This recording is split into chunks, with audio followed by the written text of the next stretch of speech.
What up, though? I am Fontaine the Titan. Peace to the fam. If you have not done so already, go ahead and subscribe to the channel.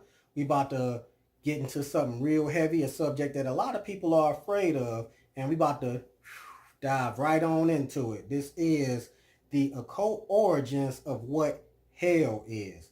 You know, Tupac had this song back in the day off his Machiavelli album called Blasphemy. You know, y'all remember that he was on the cross like Jesus on the album cover. And on that song Blasphemy, though, he got this one particular line that is really, really powerful. He says, we probably in hell already. Our dumb ass is not knowing. Everybody kissing ass to go to heaven ain't going. Put my soul on it. And it's like, whoa, did he just break the code? Did he know something that we don't know about? Why would he say something like that? Because the concept of hell that we got now today is that we're going to die and go into perpetual fire, be burning and all of that cool stuff, right? So where did this concept of hell that we got come from now? All right, well, first of all, let's slow down a second, rewind it back, walk it right back on back down, one step at a time. Chop it up piece by piece and see if we can get somewhere on the occult side of the game as we walk it back from this concept that we have now all the way back to what the ancients had going on, all right? So first things first, what is the definition of hell? Well, Oxford's online dictionary says hell is a place in various religions as a spiritual realm of evil and suffering, often traditionally depicted as a place of perpetual fire beneath the earth where the wicked are punished after death. So flat out, don't sound like a place that don't nobody want to go. And when you start understanding that you got the movies out here, Constantine, The Omen, Freddy, Jason, and all these other movies where they be talking about demons from hell and Evil Dead and all of these other movies, it puts you subliminally in the mind state of, well, this hell that they talk about has to be true, right? You see it on TV, people talk about it in the religions, it has to be true. But is there some truth into what they're really talking about, all right? So to understand this hell concept, why do we think hell is like this? Well, I got a book right here, of course. This book is called The Divine Comedy by Dante Alighieri. And this book is broken up into three parts. And the first part, three parts. The first part is called Dante's Inferno. And Inferno translates to hell in Italian. So this is an Italian guy, and he wrote this book in the 1400s, right? Or in the 14th century. So it says here in the introduction, I'm going to just read a little part so you can get an understanding of what's going on. It says, nearly 700 years ago, the Divine Comedy of Dante Alighieri still impresses with its ambitious scope and vision. The three-volume work takes for its grand theme the experience of life after death and explores its possibilities in the three metaphysical settings alluded to in each book's title. First book is the Inferno, Dante's Inferno, Dante's Hell. The second book is Purgatorio. So now you understand why people say you got to go to purgatory. It's based on what this guy's saying here. And then we have the last book, Paradiso. That's the paradise, that's the heaven. But for the purposes of what we got going on, we just go focus on Dante's Inferno. It says the poem's execution in terza rima, and that's the rhyme scheme invented for this poem. So it's three books, but it's actually written in a poem form, and ain't nobody ever duplicated this style. It is acknowledged as the main epic poem of modern Italian literature and the foremost epic poem of the Christian religion. So that's why the concept of hell as we see it right now with the fire and brimstone and all of that cool stuff, it comes from this guy right here. He wrote something out cold, and it's just keep on lasting and lasting and lasting, and it's been poof into our subconscious mind so deeply that we believe that it's true, right? So let's take this a step further, right? Let's give you a little bit more detail on this Dante's Inferno, right? The Inferno, it tells the journey of Dante through hell, guided by the ancient poet Virgil. In the poem, hell is depicted as 9 concentric rings or circles of torment located within the earth. It is the realm of those who rejected spiritual values by yielding to bestial appetites or violence, or perverting their human intellect to fraud or malice against their fellow men. As an allegory, the Divine Comedy represents the journey of the soul toward God, with the Inferno describing the recognition and rejection of sin. So we gonna get into what sin really is a little bit later. But hold on one second. It says the Divine Comedy is the allegorical record of Dante's quest to overcome sin and find God's love.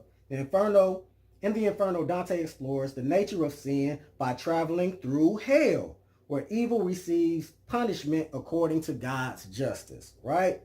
So our concept of hell goes very, very deep.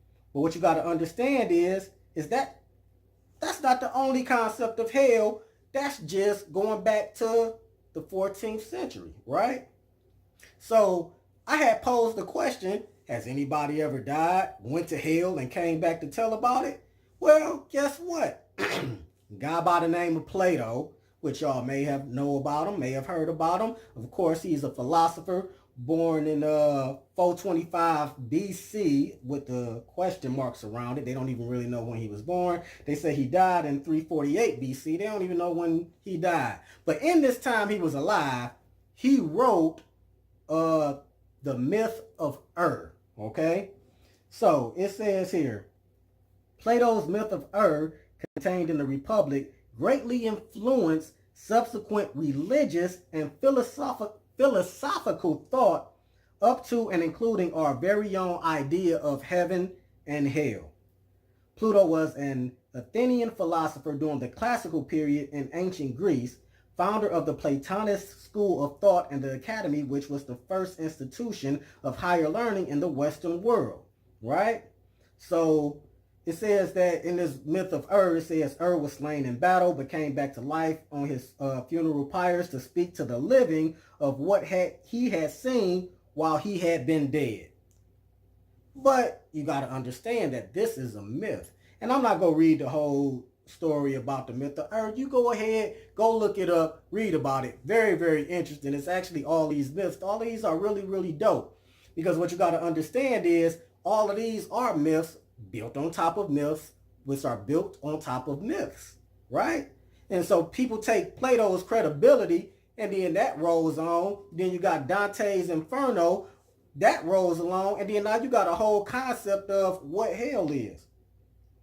But let's take this a little bit further, right? Because we base our stuff on religion, right? So we got the concept of the King James Version of the Bible.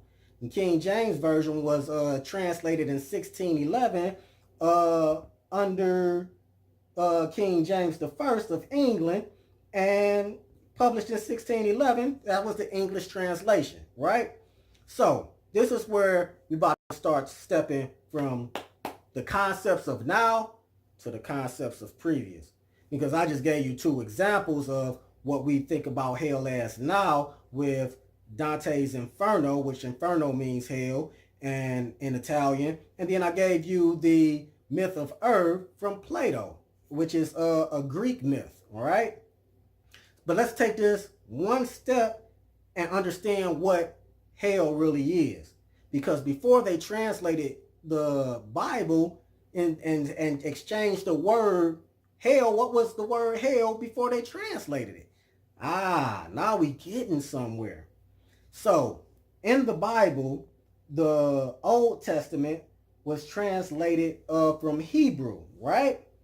So in Hebrew, they use the word Sheol, S-H-E-O-L, right? Which occurred 64 times in the Bible and was replaced by hell 32 times, grave 29 times, and pit 3 times. So anytime you see grave, pit, or hell in the Bible, you have to know and understand that that was originally the word Sheol. So what does Sheol mean? All right, well, Sheol is from Hebrew, and it literally means the underworld, Hades. whoa. Now we getting deep. Now we getting somewhere. What is this underworld that they speak of? What is this Hades that they speak of? Because we know what they consider hell as, but they just replaced hell and pit with a whole nother word. It used to be Sheol, which means the underworld or Hades. So we got to take this one step at a time, right? So let's get into this thing. Let's get into what Hades is all about, right? Because Hades is the Greek god of the dead and king of the underworld. Ain't that dope? This is how you start figuring stuff out. You go back to what was before and what was before that and what was before that. Because now we into some Greek mythology, okay? And I'm going to give you a little bit of information about Hades so you can understand that. Because a lot of people, when they say you're going to hell, they equate hell to Hades as well, right? So you have Hades, who is the god of the underworld, and the name eventually came to also describe the home of the dead as well. He was the oldest male child of Kronos and Rhea, right? So if you don't know who Kronos and Rhea are, they are the Titans. So the Titans are the parents of the gods. So when we enter the Greek mythology now, and now we about to get deeper, because Hades and his brothers Zeus and Poseidon defeated their father and the Titans to end their reign. So the Titans was running things as the parents of the gods. Then these guys come in, the children of the gods, Hades, Zeus, and Poseidon come through, take them over, and kick the Titans down to the lower, to the underworld, right? It says, Hades and his brothers Zeus and Poseidon defeated their father and the Titans to end their reign, claiming rulership over the cosmos. They agreed to split their rule, with Zeus becoming god of the skies, Poseidon god of the sea, and Hades god of the underworld. So, got a few facts about Hades here. He's best known as the ruler of the underworld. It became his dominion after he and his brothers drew lots for their share of the universe, right? His wife was Persephone, Demeter's only daughter, whom he kidnapped and made his queen. These myths get out cold. They be having all types of cold stories that have a metaphysical side of the game that go to it, right? Of course, Poseidon and Zeus were brothers. Were his brothers. Hades rarely left the underworld. His presence was not welcomed by men or by gods. Let's see what else I want to say here. In his kingdom, Hades sat on a throne made of ebony and carried a scepter. So we got some symbolism going on here as well. But what you got to understand is we got to take it back a little bit further. Because as we know, as mythologies go, we look at the Norse mythology, the Celtic mythology, the Roman mythology, the Greek mythology. You got to understand everything came from Egyptian mythology and Sumerian mythology, right? So when we rewind this back and go to the Egyptian mythology, well, what does the Egyptian mythology got to say about this underworld, right? So when we get to the Egyptian mythology, we got Osiris, right?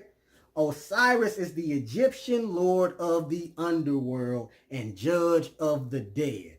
Oh, right. Now we getting somewhere. He is the brother husband to Isis and one of the most important gods of ancient Egypt. The name Osiris is the Latinized form of the Egyptian Usur, which is interpreted as powerful or mighty. He is the firstborn of the gods Geb and Nut. Geb is the god of the earth. Nut is the sky god, and he was born shortly after the creation of the world. And Osiris was murdered by his younger brother Set and brought back to life by his sister wife Isis. This myth and the gods involved became central to Egyptian culture. Now, the story of Osiris and Isis and Set and Horus explain a whole bunch of real life concepts that we not even gonna get into right now. But what we are gonna get into is what this underworld really is all about. Because on the metaphysical side of the game, the underworld, the Osiris ruled over, is the subconscious mind. Boom, now we getting somewhere. So when you start taking these concepts and applying them, the underworld as the subconscious mind, can you be living in hell? Well, if your subconscious mind is vibrating on low levels of pain, suffering, and fear, guilt, remorse, and all of those other low-level things, then yeah, you're definitely living in hell already.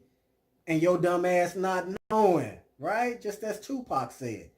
But let's take this a little bit further, because what we got to understand, in the ancients, there's a whole bunch, a whole heap of ancient information that we don't know about and hasn't been technically looked at on the metaphysical side of the game. So when you look at all of these old ancient mythologies, you got to understand that these mythologies, these gods and all of that are used to describe who we are. So when the Greeks, when they talk about Hades taking over the Titans and the Titans being ruled in the underworld, that's why I say I'm a Titan, because that is the way the mythology go if you want to identify yourself with some part of how everything is created.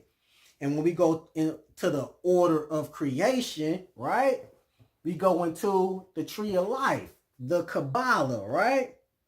So what you got to understand about the Kabbalah and what's going on, the tree of life, the Kabbalah, spelled Kabbalah, that's the tree of life. The Sephiroth are the enumerated, their names given, a convenient illustration is provided, and some explanation is attempted. Almost nothing of value is communicated, and most people will come away mystified. The tree of life is mostly emphatically not a ladder of light shining like a stained glass window in the sun. Anyone trying to find this pretty picture of in any of the early classes of Kabbalah will come away mystified. So this is real, real deep. And this picture that they're talking about is this right here. So the Kabbalah represents the order of creation, right? What's cool about the Kabbalah is it correlates to much, much more. It's a whole heap of information, and nobody really understands it all the way through. You're just trying to figure it out. But in this depiction here, right, they have the Kabbalah correlated with the 7 chakras. And to be real brief about it, they have Kether at the top, which is the crown chakra. But down at the bottom is Malkuth, which is the root chakra, okay?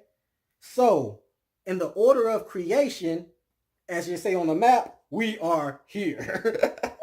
And we're trying to rise up to here with the other chakras in between. Now, we go get into this Kabbalah and all this other cool stuff at another time. But what you got to understand is, if you're living in your root chakra, the lowest vibration, which is the color red, and if you look at the visible light spectrum, you will understand that red has the lowest frequency of the visible light spectrum, man. That's why it's at the bottom. That's why it's your lowest chakra. That's why your chakra is red. That's why you correlate hell with being red and being with fire, because all of it makes sense if you wrap it around that concept. That's why the devil is red.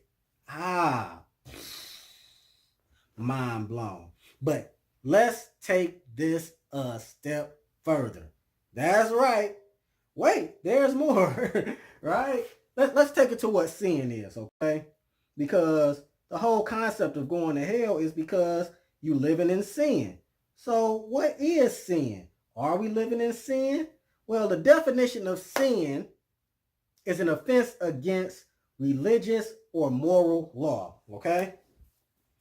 It is an action that is or is felt to be highly reprehensible. It's a sin to waste food. It is a transgression of the law of God, right? Sin is also the 21st letter of the Hebrew alphabet. And sin is also an abbreviation. Sin is only 3 letters. What is it an abbreviation of? It's an abbreviation of sign, S-I-N-E. And where do we see sine? We see that in trigonometry and calculus, sine and cosine, right? We about to get real deep here, right? So when you understand what sine is, right? Sine wave. A sine wave or sinoid is a mathematical curve that describes a smooth periodic oscillation. A sine wave is a continuous wave. It is named after its function sine, which it is the graph.